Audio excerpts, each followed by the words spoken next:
Is my child a narcissist? Hello, I'm H.G. Tudor. It's often the case that when people make the discovery that they've been involved with a narcissist, and it's one that they've been romantically linked to, or perhaps a parental one, concern turns to their child.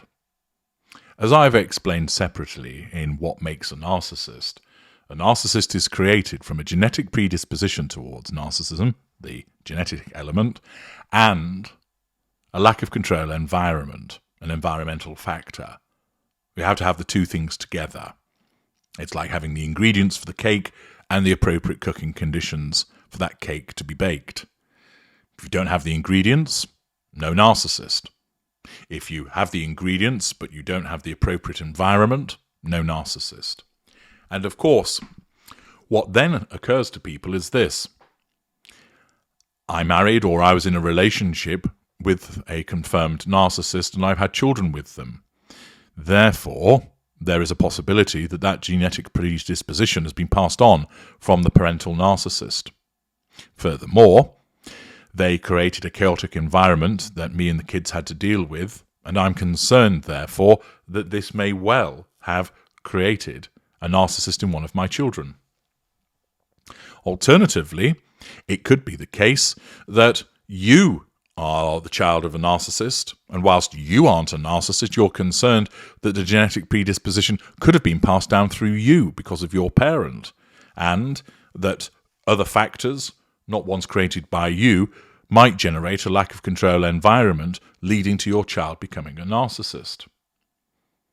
Whilst you create a stable home environment, it could be that the child is subjected to trauma elsewhere, for instance, abuse by somebody else, which word combined with that genetic predisposition that's been passed down, say, from grandfather or grandmother, would result in them becoming a narcissist. Therefore, it is a legitimate concern of people to think, could my child also be a narcissist? Now remember, everybody has narcissistic traits, but that doesn't make them a narcissist. So people exhibit selfishness, argumentativeness, anger, vanity, pride, and indeed many of those narcissistic traits operate in a healthy way because they're ensconced by emotional empathy and empathic traits. It's only when those empathic traits are broken down or don't exist that those narcissistic traits become a problem. For instance, with selfishness, you need to have a degree of selfishness. Otherwise, your house would be taken over by housing lots of homeless people, you'd give away all your food and possessions and money, and therefore you wouldn't be able to get through life.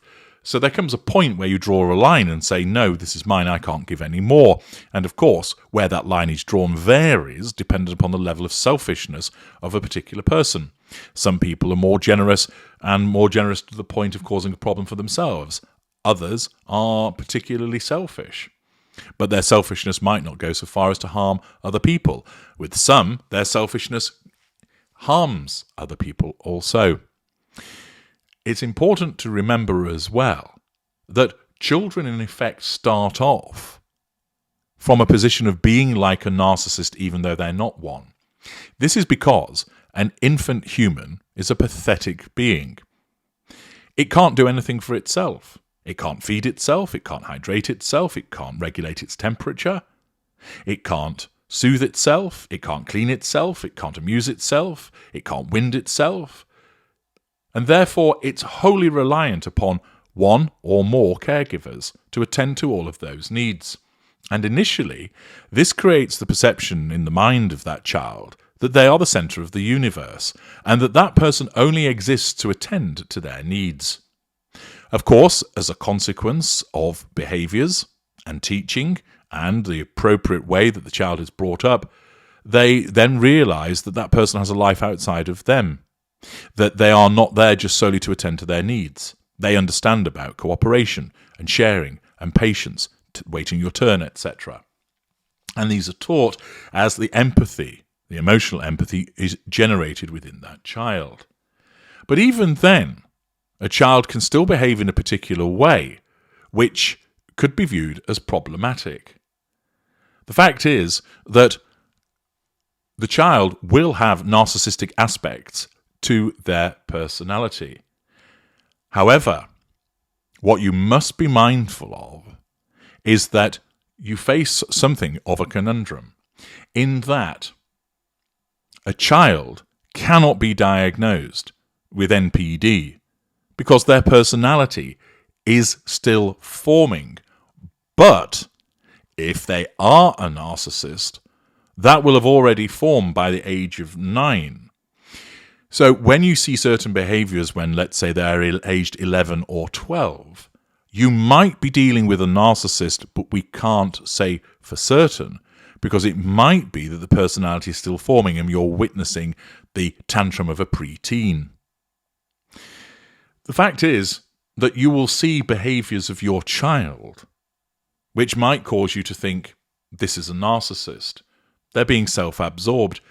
But all children go through a period of being self-absorbed. They'll also exhibit an inflated sense of confidence. And there may be instances where they appear to lack empathy for others because they need to get their own needs met. It's actually quite common to see that as the child's personality develops and the child is making their way through the world. Thus, just because a child might be a bit selfish, that doesn't mean that you're watching a narcissist in the making. Of course, there are steps that you can take as an intervener, which are set out in my assistance package, Child Defender, which enables you to protect your child in the instances that you think they've had an exposure to a narcissist and you worry about them becoming a narcissist. Link in the video description to the Knowledge Vault where you can find Child Defender.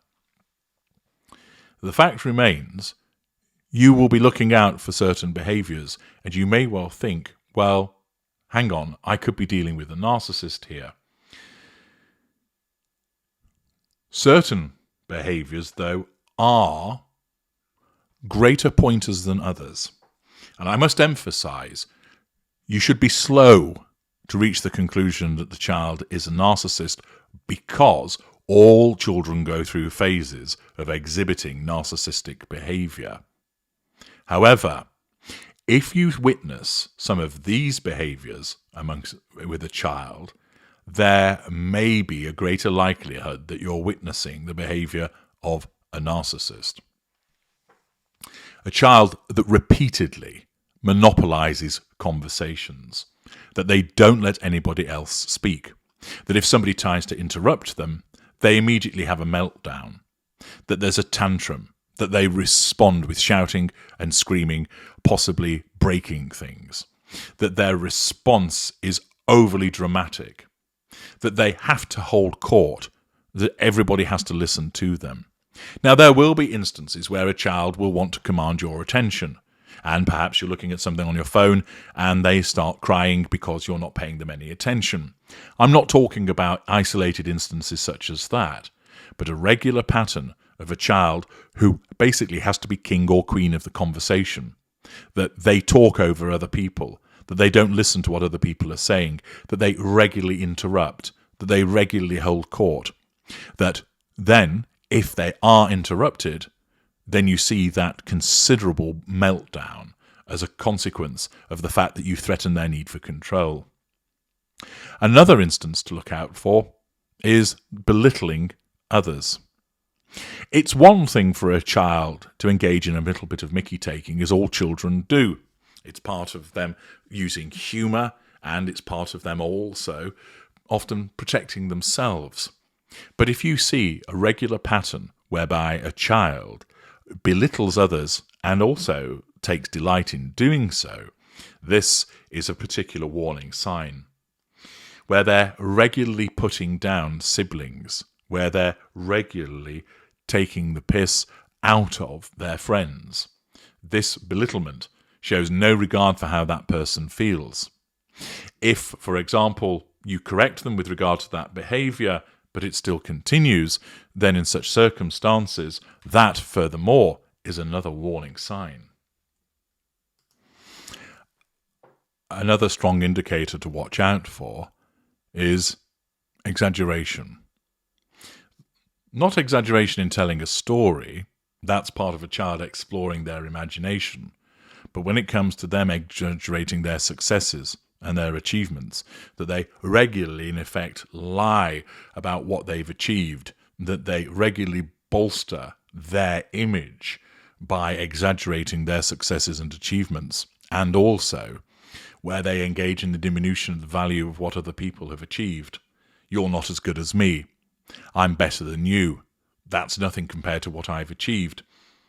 This sense of entitlement to talk about how successful they are, whilst showing what is a lack of emotional empathy for the achievements of others, is another particular warning sign. I touched upon it earlier on with regard to the response to being interrupted when monopolising a conversation, but it's worth emphasising again that another key indicator is that the individual is prone to temper tantrums. They are quick to respond with fury when they do not get their own way. Of course, people talk about the terrible twos for a child that has tantrums as they're learning boundaries, but as the child gets older and ought to have moved beyond those initial toddler tantrums, if they repeatedly melt down when they don't get their way, when they erupt with verbal violence, flinging things around, slamming doors, kicking things, possibly even attacking people because someone has told them no or you can't do that.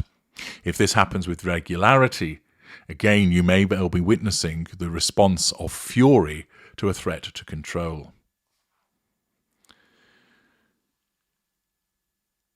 These, again, don't of themselves absolutely guarantee that the child is a narcissist, because certain behaviours can be seen at certain stages of the development of a child. But what can be the case is if you're seeing this regularly. Remember, as I explain with narcissists generally, you can't make a determination out of just one or two instances of a behaviour because you might be seeing something in isolation.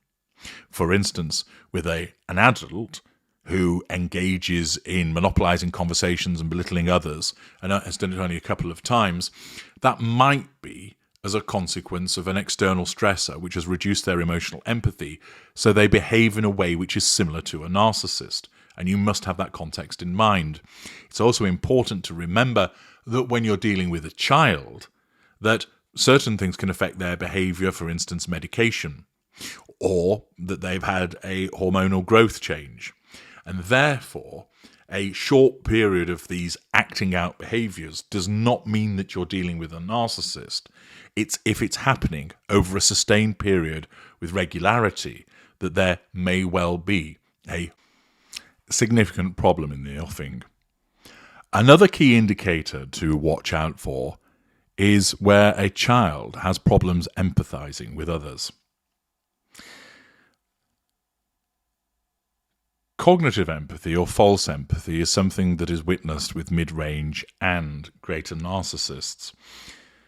That a young child is not able to manifest that until later. And therefore, where you see a child caring for another child, for instance, or towards another human being, towards an animal, then that will be genuine behaviours. At that young age, they're not yet able to fabricate that empathy. But where you notice that the child is having difficulties empathising with others, that can be a key indicator that they don't understand the impact of their behaviour.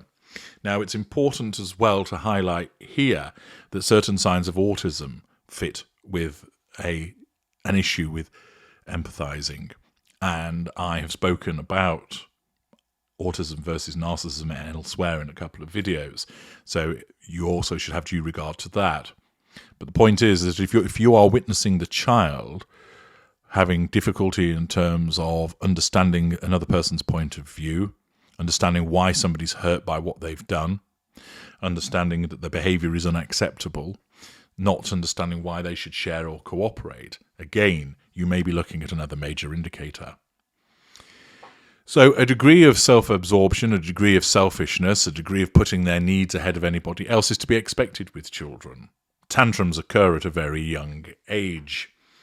And you need to ensure that you put the behaviours within a particular context. But although you can't make a diagnosis at this juncture, if you are seeing the key indicators of monopolization of conversations, belittlement of others, the ignition of fury, difficulties with empathy, exaggeration of success, diminution of the value of the achievements of others, and you're witnessing that repeatedly on a sustained basis, there is likely to be a problem, and that in the circumstances, it's likely that you're witnessing the behaviour of either a narcissist in the making, below 9, or if above 9, they already are. As I mentioned earlier, there is this slight paradox as a consequence of the fact that a 13-year-old may well be a narcissist, but we can't call them as such. The point is that if the child is below 9 and you're witnessing these behaviours, there is intervening behaviour that you can utilise to seek to arrest their march towards potentially becoming a narcissist. Thus, with regard to the question of is my child a narcissist, there is no automatic and set way of finding out. And ultimately, you can't make a diagnosis until they are an adult. But there are certain key indicators that you can look out for which demonstrate that there may well be a significant problem in the making. I'm H.G. Tudor. Thank you for listening.